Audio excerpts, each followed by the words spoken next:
vai passar.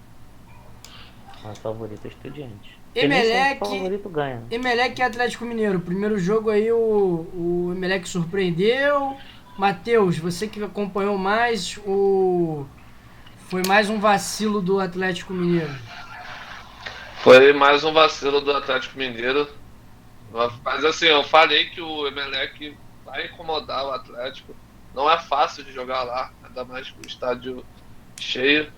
É, mas o Atlético teve chance de sair com uma vitória, sim. Tivemos o pênalti perdido do Hulk, o Ademir perdendo uma chance clara de gol, cara a cara do goleiro. Então, assim, o Atlético poderia ter melhor aproveitado as oportunidades. Sim, E, mas, assim, o Atlético é favorito para esse é. confronto, ainda mais o Mineirão lotado, tem mais time. Então, vai buscar uma vitória aí, não. Só lembrando que o Atlético vai ter dois desfalques, né? Um já era certo, o Alan, né, que foi expulso, e teve um agora de última hora, o Ademir. Testou positivo para Covid-19, tá fora. Putz, Ih, rapaz.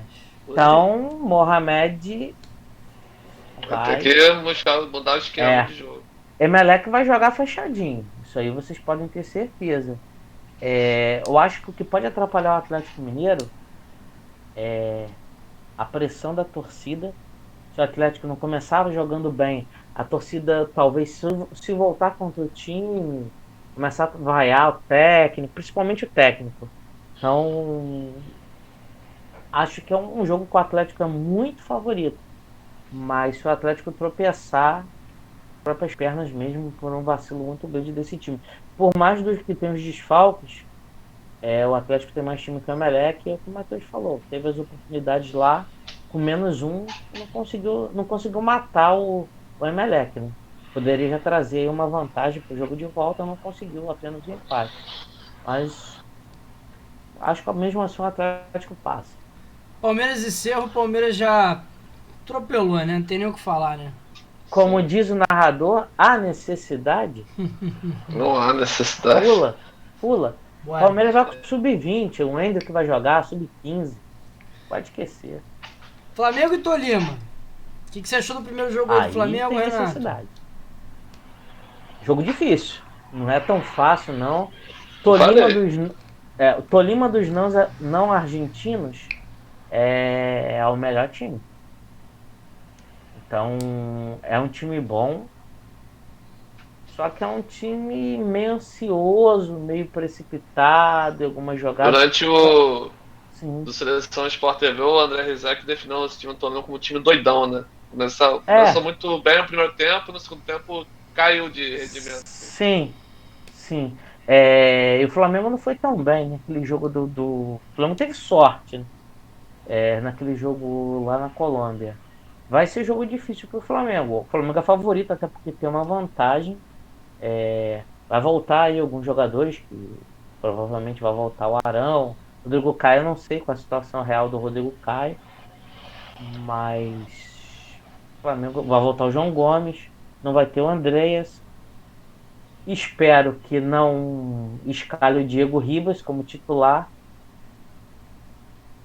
né? Porque vai ser complicado, vamos ver.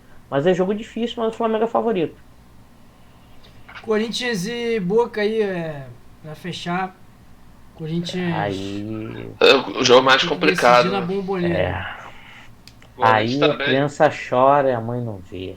Vai ser difícil esse jogo, amigo. E o Corinthians tem dúvidas para esse jogo. O Sim, William acabou sofrendo uma lesão no ombro, na é. primeira partida. Não sabe se joga, se Isso. não jogar, vai ser um peso muito Corinthians grande que pro não Corinthians. divulga mais, né, Matheus, a lista dos relacionados, mas como ele já Sim. chegou lá em Buenos Aires, então os repórteres de plantão na porta lá do hotel perceberam que Renato Augusto não viajou, tá fora. É, Tem mais um jogador. Duqueiroz vai pro jogo. Fagner tá fora, também não viajou. O titular deve ser o Rafael Ramos. E o Vitor Pereira deve jogar com dois laterais esquerdos. O Fábio Santos e de repente o Piton jogando ali pelo meio campo. Cantígio volta. O Mantuan vai pro jogo. Deve ser a última partida do Mantuan com a camisa do Corinthians. Cara, é uma situação muito complicada para o Corinthians. O Corinthians que jogou no seu limite, tá? Jogou até bem, porque com um monte de desfalques que teve, jogou no seu limite aqui em São Paulo. O William Matheus, ele foi para a Argentina, mas parece que ele tá com o braço, tá com uma proteção no Sim. braço e a gente sabe Eu como é que acredito que ele é, não né? joga. Eu Eu também não, acredito que mas ele... se ele entrar, o cara do Boca vai dar uma pancada nele com 5 minutos, ele não vai aguentar. Vai jogar ele no chão, vai derrubar ele, não vai aguentar. Porque o ombro é complicado. Eu também acredito que não joga. É muito difícil pro Corinthians, mas assim, vou falar para vocês. Acho que o Boca passa, mas vai passar nos pênaltis. Vamos falar de NBA, Matheus. Muitas Vamos lá. movimentações aí no mercado. Sim. Alguns times se reforçando, alguns times mantendo seus jogadores. Então foi uma semana Isso. importante, né? Vou começar falando do Brooklyn Sim. Nets, que teve. Vamos lá. O Brooklyn Nets teve uma notícia boa e uma notícia ruim pro torcedor de Brooklyn, né? Que a Kyrie Irving fica mais um ano, exerceu seu direito de contrato, permanecer aí no Brooklyn, mas dessa vez foi Kevin Durant quem falou que quer ser trocado. Sim. E envolvendo também o Kyrie Irving, estava envolvendo o ataque Westbrook do Lakers, né? Mas, os dois iriam ser trocados. O Kyrie Irving ia jogar no Lakers e o Westbrook no Brooklyn Nets. Então, mas acabou não acontecendo e tivemos a surpresa aí, né? Que acabou agitando a transferência da NBA, o Kevin Durant. O Westbrook que também vai ficar no Lakers, né? Só pra Sim, pontuar. sim. E tivemos essa notícia aí, né? Agitando o mercado da NBA, o Kevin Durant pediu para ser negociado. Ele já deixou, claro, dois times que têm preferência, que é o Phoenix Suns e o Miami Heat, né? Então a gente não sabe se ele vai querer jogar com o Chris Paul ou se vai jogar com o Jimmy Butler e a Adebayo, hein, Alvo? O que você acha? Eu acho que pro estilo de jogo dele, assim, seria uma boa jogar com o Chris Chris Paul, Paul? cara. Com o Chris Paul. Também achando isso. Você também Já que concorda? eles são amigos também, né? Sim. Têm bastante contato, então os dois se respeitam muito. Então seria uma baita contratação se o Kevin Durant for pro Phoenix Suns, né? Com certeza. E aí, cara, e outra movimentação grande que teve foi a do Rudy Gobert, né? Sim. Foi pro, se não me engano, saiu do Utah Jazz, né? O Rudy Gobert saiu do Utah Jazz e foi pro Timberwolves. Time Rose. É uma negociação que ninguém esperava, né? Eu acredito que não sei o que aconteceu. O Utah perdeu um grande jogador como o Gobert. Então, assim, pelo que eu estava acompanhando, essa negociação, o Utah Jazz estava querendo reformular seu elenco. Então, por essas questões, eu acredito que o Utah Jazz deve ter pensado nisso, deve ter deixado o Gobert escolher um outro time para atuar. Então, por essas definições de renovações de elenco, reformar o elenco, o Utah Jazz acabou liberando os principais jogadores, né, digamos assim. E também liberou, né, o Raulzinho que vai jogar agora no Cleveland Cavaliers. Sim, Isso, gostei muito exatamente. dessa contratação do Cleveland Cavaliers, já que o Cleveland já tem uma ligação forte, né, com os brasileiros. Tem o Anderson Varejão aí, é Verdade. um grande ídolo do Cleveland. E é bom pro Raulzinho também. Que a gente torce, a gente sabe do potencial que o Raulzinho tem, já mostrou isso quando eu estava no Wizards. Então, isso é bom pela minutagem, pela Ele vai mais jogar experiência, mais, né? Vai ter mais Com chances. certeza, muito mais. com certeza. Então, eu gostei muito dessa contratação do Bom, legal. Matheus e Renato, vamos falar de Fórmula Oi. 1? Galo, só uma coisa da NBA, posso falar? Pode? Claro. No último Pode. domingo a gente teve o clássico da Califórnia, né, que é a preparação dos times da NBA, já que os campeões estão de férias, os times estão se preparando. tivemos um amistoso entre o Lakers e o Golden State Warriors. O Lakers ganhou por 100 a 77 e a grande surpresa foi o destaque do Gui Santos. Gui Santos que marcou 23 pontos, teve 2 rebotes e 2 assistências. Então Olha, o draft brasileiro aí tentando chamar atenção em algo. que legal, muito bom, toda a sorte do mundo aí pro Gui Santos, que ele consiga espaço aí, que tenha alguns minutos na NBA ou que se destaque muito na G-League. Não. Com certeza. Renato, quem se destacou muito esse fim de semana foi Carlos Sainz, vencendo sua primeira corrida.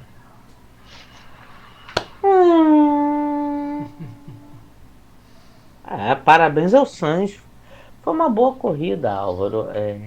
Uma corrida que, como eu costumo dizer, são 2 atos. Sempre começa aí na classificação. A classificação Ferrari conseguiu mais uma vez uma pole aí, dessa vez com o Carlos Sainz. Sainz na primeira, logo de cara na largada. Na primeira largada ele perdeu, né, a posição para o Verstappen, mas aí teve aquele acidente lá com o chinês, o Guan Yu, que graças a Deus ele Foi saiu feio a batida. inteirinho. E o Albon, que todo mundo achava que teria sido uma batida leve, foi o que teve que fazer aí mais exames, mas também está bem. Todo mundo está prontinho para correr no próximo domingo. Mas foi uma boa corrida. Nessa segunda largada, o Sainz deu uma fechadinha ali no Verstappen. Quase jogou o Verstappen ali no muro, né? Mas tudo ali dentro das regras.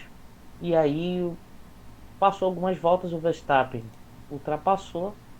E ali parecia que ia ser um novo passeio da Red Bull. Mas aí o Verstappen acabou tendo problemas. Eu não sei até agora o que aconteceu, se foi um pedaço do carro que quebrou, ou se foi pneu, O porque Verstappen que ele terminou em entrou, sétimo. fez aquele pit stop e foi lá para trás e não conseguiu mais reagir, tomando ultrapassagem de todo mundo, tendo que jogar o Mick Schumacher para fora da pista para conseguir segurar lá a sua posição, enfim. Acabou sendo uma corrida para o Verstappen muito ruim, mas não ruim para a Red Bull, porque o Sérgio Pérez, que também teve problema, né? Teve toque na largada com o Leclerc e foi lá para trás, fez pit stop, conseguiu recuperar no final, conseguiu chegar aí na segunda posição, né? Após a relargada aí do problema com o Ocon, e também vinha fazendo uma boa corrida, mas inexplicavelmente o carro parou. E acho que ali a Ferrari vacilou. Por quê? Vê se vocês vão me entender. Quem tá brigando pelo título é o Leclerc, não é o Sim. Sainz. E a Ferrari parou o Sainz, a Red Bull parou o Pérez e a Mercedes parou o Hamilton para colocar o pneu macio. E o Leclerc estava com um pneu duro de sei lá quantas voltas e não parou o cara. E o que aconteceu? O Foi o safety único car que juntou terminou a todo mundo. corrida com um pneu duro. Exatamente. O Leclerc iria ganhar a corrida se não tem aquele safety car, porque mas o Hamilton estava muito rápido. Mas o Hamilton no máximo ia conseguir chegar e tentar passar o Sainz.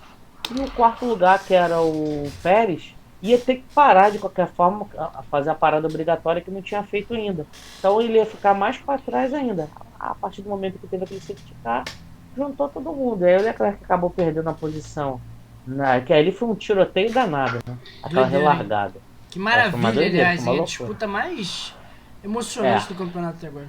Exatamente. Eu achei que acontecia até ali um acidente, alguma coisa assim. Mas ainda bem que não aconteceu.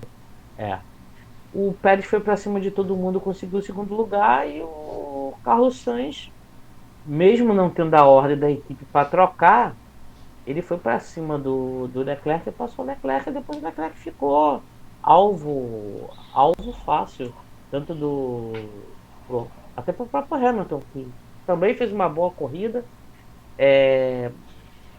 Mercedes evoluiu um pouquinho e o terceiro lugar, na minha opinião, está de bom tamanho também para a equipe Mercedes. Com certeza. E Só que eu acho que a Ferrari bobeou aí, porque se o Leclerc ganha essa corrida, a diferença nos construtores, ok, diminuiu um pouquinho a diferença. Mas no Mundial de Pilotos, poderia ter diminuído muito mais. Então seria o quê? Mais. O Leclerc acabou em quarto? Pô, cara, seria mais 10 E o pontos aí. Leclerc vinha fazendo uma baita corrida, né? Tava fazendo Sim, uma baita corrida corrida. segura, tranquilo. Ele ia ganhar essa prova, Matheus. Ele ia ganhar Matheus, a corrida. a Mas, Red Bull volta para a Ferrari volta para briga no Mundial de Construtores? Ah, volta. Foi uma vitória pra dar moral, né? Ainda mais pelo tudo que aconteceu, corrida, tudo que envolveu esse acidente. A gente viu o Hamilton também muito bem nessa prova. Mas foi uma vitória boa, uma vitória convincente da Ferrari. Eu acredito que dá uma motivação a mais. sim. E para É fechar um final de semana. Desculpa, Paulo, perdão. Não, só ia perguntar para você, para fechar o assunto, Renato, o próximo Grand Prix já no domingo que vem. Ah, tá. É o Grande Prêmio da Áustria, aonde a Red Bull é favorita pela pista. É uma pista que também dá oportunidade de Vai ultrapassagem. correr em casa, né? A Sim, Red vai Bull correr em Ring. casa. É o Red Bull Ring, exatamente. Então, torcida holandesa vai comparecer em massa, com certeza. Lá são Mas menos corridas são voltas, né? corridas, né? Lá são menos Oi? São voltas, né? 71 voltas, se eu não estiver enganado. Aliás, desculpa, mais voltas, né? O percurso é menor. Né? Sim, isso. E o calor vai ser maior também. Então, uma probabilidade de a gente ter um número maior de pitstops pode acontecer, é maior. Mas a Red Bull é favorita. Agora, tivemos aí algumas curiosidades, né, nesse final de semana, né? O Carlos Sainz conseguiu sua primeira pole da carreira. No domingo conseguiu sua primeira vitória. E Schumacher conseguiu seus primeiros pontos na Boa, bem Fórmula 1. lembrado, bem lembrado. Legal. A Haas que Terminou em marcou oitavo. pontos, tanto com o Schumacher como com o Magnussen, exatamente. Magnussen Ele só não desce. acabou em sétimo porque o Verstappen deu um chega Fechou pra lá ele, né? nele. Fechou ele, né? Exatamente. Ali Isso, tinha que dar posição, hein? exatamente. Eu acho Mas que era o Schumacher, né? E ninguém ia falar mais nada. Enfim. fizeram vista Já tava. grossa, hein? Com certeza. Praticamente jogou ele fora da pista. Já era o final da prova, enfim. E a lamentar são as Aston Martin. O Vettel ainda tentou fazer alguma coisa, mas o Stroll, enfim. O Latifi, que também fez sua melhor corrida na Fórmula 1, largou no top 10, né, entre os 10 primeiros, mas não conseguiu se manter também por conta da estratégia da Williams. E a Williams que trouxe, meus amigos, 12 atualizações, todas elas para o carro do Albon, nenhuma para o Latifi. E o Latifi conseguiu ainda largar, fez um treino melhor, ainda largou na frente do Albon, vai entender. O Latifi tá com a corda no pescoço, né? Pode ser demitido aí. Eles fizeram a atualização. Se ia ser boa ou ruim, você não sabe. Eles testaram. Né? Exatamente, isso. Aston Martin, mais uma vez, deixa a desejar. E o Ricardo na McLaren, enfim. Não dá mais. Nós Matheus, desistimos. fecha pra gente o programa aí falando do Mundial de Skate que rolou, do pré-olímpico. Sim. Nesse último fim de semana nós tivemos, né, o pré-olímpico de Skate Street na Roma. Infelizmente não tivemos nenhum brasileiro ganhando aí, mas o Brasil teve uma delegação alta de 17 participantes, a maior foi a do Japão. E já falando do Japão, a grande campeã do pré-olímpico foi a Funa, né, Nakawa, perdão, fez 264 mil pontos. Então, Funa aí, e curiosidade, ó, de todas essas participantes que participaram aí, menos de 15 anos. Então, você vê um potencial muito grande do skate, né? Vem trazendo novos competidores. Então, a moçada tá gostando bastante do skate, tá bem focado. Então, a gente viu aí a Funa ganhando essa prova. Tivemos a nossa fadinha, a Raíssa Leal, ficando na quinta posição. Somou 247 mil pontos. Então, mas a fadinha mandou bem, fez algumas manobras interessantes. E a nossa campeã mundial aí, Pamela Rosa ficou em oitavo, com 205 mil pontos. Então, mas em geral, as brasileiras foram bem, conseguiram umas boas notas, fizeram as manobras interessantes. E pelo masculino, tivemos o Houston, foi o americano, ganhou do francês Nice. Giroud. O americano somou 279 mil pontos contra 275 mil. Então, É. o final masculino foi bastante equilibrado também. Infelizmente no masculino não tivemos nenhum brasileiro chegando aí às finais. Serão várias etapas aí ao longo desse ano e do ano que vem,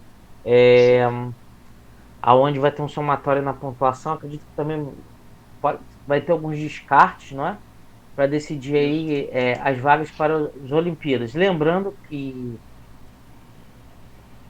a competição SLS não vai, pontuação não vai contar para as Olimpíadas porque é um campeonato, como é um campeonato fechado e só vai convidados, então a Federação Mundial de Skate decidiu que a pontuação da SLS não vai contar nem pro ranking, né, pro ranking mundial, que é o que vai dar vaga aí para os Jogos Olímpicos. Legal, Boa. bacana. Então é isso, vamos acompanhar aí o skate, modalidade olímpica e o esporte aí também com grande potencial para o Brasil. Meus amigos, vamos ficando por aqui hoje. Muito obrigado. Obrigado, Matheus. Boa. Obrigado, Renato. Obrigado a você Valeu, que está galera. assistindo a gente até agora. Aos nossos novos Continua seguidores, seguindo a gente, galera. Renan, Silene e a Luciana, né? Então, muito obrigado Muito a todo obrigado. mundo. Isso. Segue a gente lá também no YouTube. YouTube. YouTube, Twitter, Isso, Instagram. Twitter, Instagram. Tem sempre novidade lá. Boa. Valeu, Matheus. Valeu, Renato. Valeu, Valeu. aula. Renatinho. Até a Até a próxima. próxima conversa. Paz.